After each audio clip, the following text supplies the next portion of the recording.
গাজা উপত্যকায় ইসরায়েলি হামলায় গত ৫ দিনে কমপক্ষে ৭০ শিশু নিহত হয়েছে।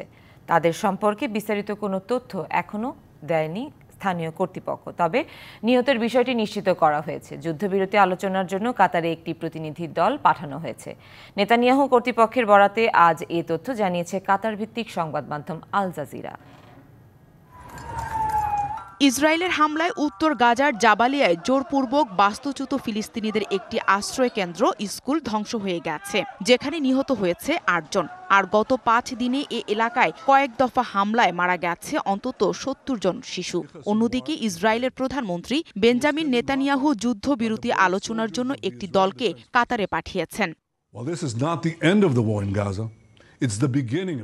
মাঠের অলরাউন্ডার আমি, আর ঘরের all rounder Tylox. Tylox toilet cleaner, clean মানেই টাইলক্স।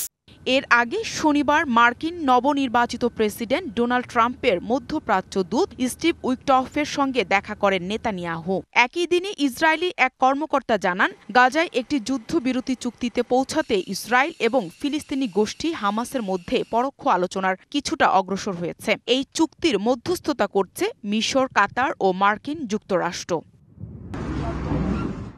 জাতিসংঘের অনুমানে গাজা যুদ্ধ শুরু হওয়ার পর থেকে এখন পর্যন্ত অন্তত ১৯,০০০ ফিলিস্তিনি শিশু তাদের বাবা মাকে হারিয়েছে।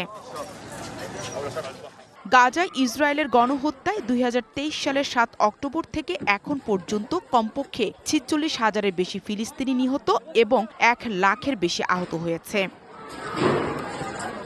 Nahida Rinthi, DBC news desk.